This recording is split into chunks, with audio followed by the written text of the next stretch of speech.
Assalamualaikum, balik lagi di YouTube channel Nana Majnun.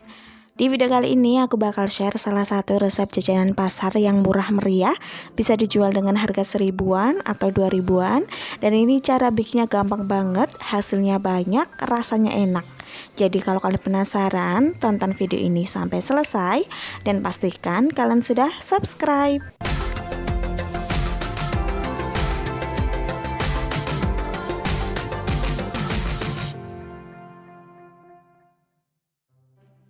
Pertama akan aku siapkan kelapa parutnya. Kelapa parut ini berguna sebagai topping. Sebelumnya akan aku tambahkan dengan 1 sendok makan maizena dan juga sedikit garam. Jika sudah rata, kita bisa tambahkan dengan 1 ikat daun pandan seperti ini. Akan aku kubur biar lebih wangi. Dan kalau sudah seperti ini, langsung aja kita kukus ya. Ini aku kukus selama kurang lebih 10 menit dengan api kecil. Nah, setelah dikukus, kita siapkan dengan cetakannya. Ini cetakannya aku pakai cetakan bunga ya, dan diameternya sekitar kurang lebih 7 cm. Lalu cetakan ini aku olesin dengan minyak biar nanti ketika mengeluarkan adonannya dia tidak menempel. Nah, ini kelapa parutnya sudah matang, tinggal kita ratakan kayak gini. Lalu kita taruh di atas cetakan. Untuk cara memberinya cukup sedikit demi sedikit ya, dan kita tekan-tekan biar padat. Kalau kurang padat, nanti ketika sudah matang dan dikeluarkan dari cetakannya, dia itu bakal merumpal atau kayak berceceran gitu loh ya teman-teman. Jadi fungsinya maizena tadi juga seperti itu. Kalau tanpa maizena lebih rawan kelapanya itu kayak berceceran. Kalau pakai dia tuh bisa padat. Untuk bahan adonannya di sini aku pakai 2 butir telur, setengah sendok teh SP dan 150 gram gula pasir. Ketiga bahan ini bakal aku mixer dengan kecepatan yang tinggi sampai bisa mengental, putih dan berjejak. Kira-kira waktu yang diperlukan sampai teksturnya putih, kental dan berjejak sekitar kurang lebih 8-10 menit. Untuk telurnya, usahakan menggunakan yang masih fresh dan bukan dari kulkas ya.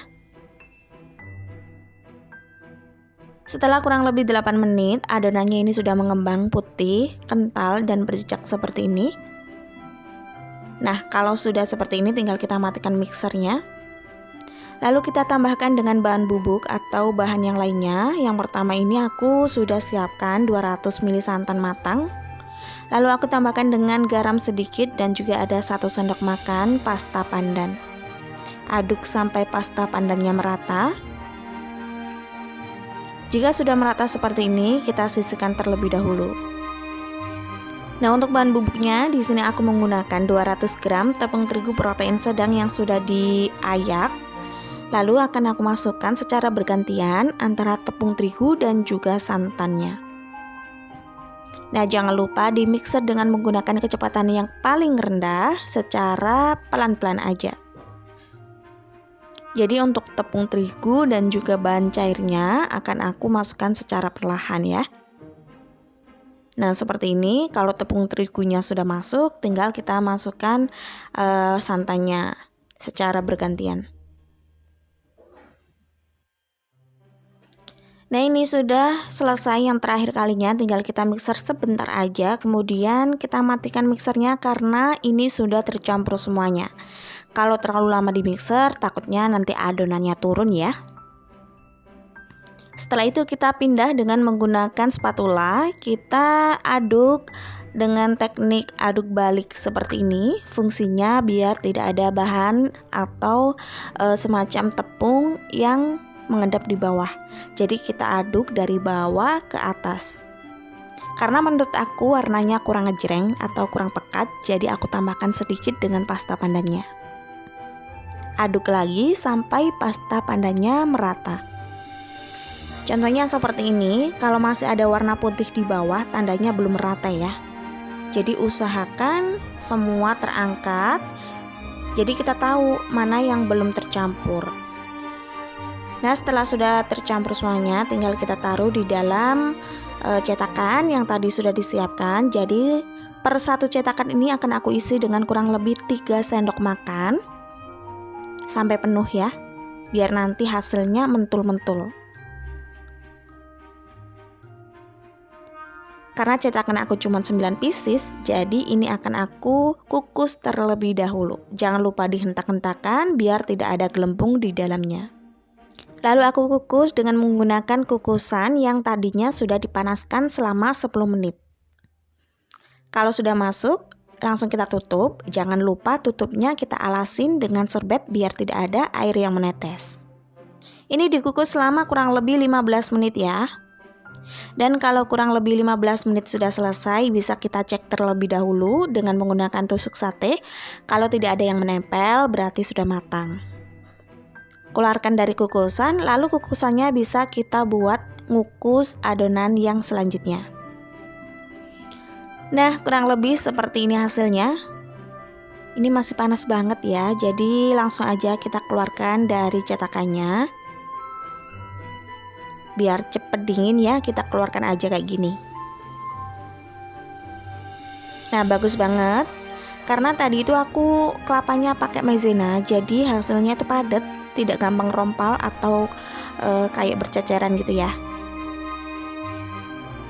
Untuk wanginya khas pandan banget, empuk, dan juga ini sangat mentul-mentul ya. Sangat padat banget, soalnya tadi satu cetakan itu aku fullin. Kalau kalian nggak di fullin, nanti hasilnya bakal ceper gitu ya. Nah, ini untuk yang ukuran kecil. Jadi tadi aku pakai yang ukuran kecil ya. Ternyata kalau pakai ukuran kecil cuman menggunakan kurang lebih 1,5 sendok makan. Jadi separuhnya dari cetakan yang besar. Untuk cetakannya seperti ini, jadi diameternya kira-kira sekitar 4 atau 5 cm, dan yang besar ini untuk diameternya kira-kira 7 cm. Nah, tinggal terserah kalian ya mau menggunakan cetakan yang mana. Kalau yang kecil bisa menghasilkan lebih banyak, kalau yang besar lebih sedikit. Nah, coba kita icipin. Ini empuk banget. Karena tadi pandannya cukup lumayan banyak, jadi ini nggak kerasa amis sama sekali ya teman-teman. Nah, empuk banget. Untuk kelapanya itu enak, gurih, enak banget pokoknya. Ini perpaduan antara manis sama gurihnya itu top banget. Nah, kalau dijual kalian bisa pakai mika kecil seperti ini atau bisa menggunakan plastik.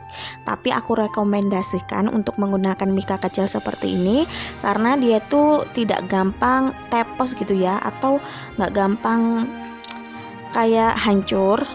Kalau pakai plastik tuh biasanya gampang hancur ketika bertabrakan sama teman-temannya. Nah, sudah seperti ini tinggal kita staples. Kalau kalian kepengen lebih cantik, bisa ditambahkan dengan stiker jualan kalian. Nah, udah selesai, seperti ini hasilnya. Kita packing yang kecil ya, yang kecil juga bisa dimasukkan ke mika seperti ini. Nah, hasilnya sama-sama cantik.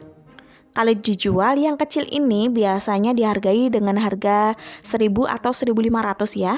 Sedangkan yang besar bisa kalian hargai dengan harga 2.000 sampai 3.000 rupiah. Bisa kalian sesuaikan dengan bahan dasar di daerah masing-masing. Nah, terima kasih teman-teman sudah menonton video aku hari ini. Mudah-mudahan bermanfaat.